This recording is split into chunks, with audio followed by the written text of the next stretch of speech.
Mechanism of the respiration ही काय आहे, ही biological process आहे आजपर्यंत, ज्यांच्यामध्ये इन्व्हॉल्व्ह होतो exchange of the gases in between the lungs and the atmosphere. आणि फक्त लंग्स आणि ऍटमॉस्फिअर मध्ये एक्सचेंज होणार नाही, एक्सचेंज हा अल्व्हुलाई आणि ब्लड मध्ये पण होणार. ते बी एक एक्सचेंजच आहे आजपर्यंत, पण ते इंटरनल एक्सचेंज आहे. अल्व्हुलाई आणि इन्व्हायरमेंट हे पण एक एक्सचेंज आहे, पण हा एक्सटर्नल एक्सचेंज आहे. म्हणून हे एक थोडासा वेगळा पार्ट असतो.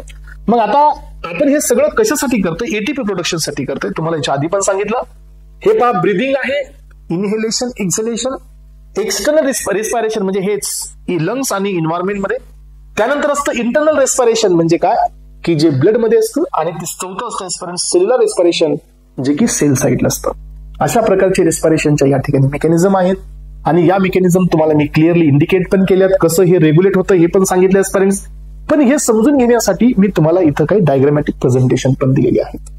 सो या डायग्रामॅटिक प्रेझेंटेशन मध्ये काय दिसतं तुम्हाला पाहायपर्यंत, की आपण 3 कंडिशन मध्ये आहोत बघा.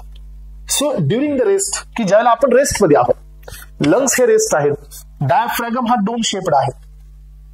आपण रेस्ट मध्ये आहोत, डायफ्रॅगम हा डोम शेप्ड आहे, आपण रेस्ट मध्ये आहोत. त्यावेळेला काय असेल सांगा, की एक्सटर्नल प्रेशर आणि अल्व्हेलस मधलं प्रेशर हे सेम असेल. याचा अर्थ एक्सटर्नल प्रेशर किती आहे, 760 mmHg. इंटरनल प्रेशर किती असेल लंग्स मधलं, दॅट इज ऑल्सो 760 mmHg.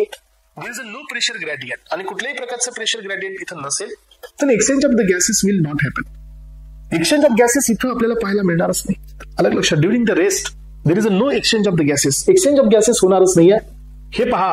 मग आता ज्या वेळेला आपण इनहेलेशन करायला जातो, हे पहा, ड्युरिंग द इनहेलेशन काय होणार आहे, इथल्या व्हॅल्यूज कडे लक्ष देऊ नका, माझ्या सांगणाऱ्या व्हॅल्यूज कडे लक्ष द्या. ठीक आहे. So during the inhalation diaphragm हा कॉन्ट्रॅक्शन मध्ये जातोय, then dome shaped diaphragm is become a flat. आणि हा फ्लॅट झाल्यामुळे काय होतं, lungs will expand. Lungs expand झाल्यानंतर काय होईल आजपर्यंत, की इंटरनल एरिया हा वाढेल.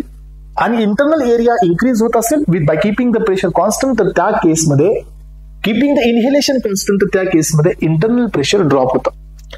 इंटरनल प्रेशर ड्रॉप झाल्यानंतर internal pressure is become 758 mmHg, आणि एक्सटर्नल प्रेशर जे आहे तर ते असतं 760 mmHg. त्यामुळे बाहेरची हवा मध्ये येते, आणि this process is called as a inhalation. आता वापस काय आहे, एक्झहेलेशन म्हणजे वापस जाणे. मग आता हे कसं होणार आहे, की हा जो फ्लॅट झालेला जो डायफ्रॅगम होता, after some period of time, so हा वापस डोम मध्ये येतो.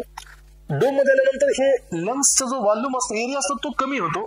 कमी झाल्यामुळे internal pressure is become 762 mmHg, आणि एक्सटर्नल प्रेशर इज 760 mmHg, म्हणजे बाहेरचं 760 कॉन्स्टंट आहे. आता मधलं जास्त झालं बाहेरच्या पेक्षा, 762 झालेलं आहे.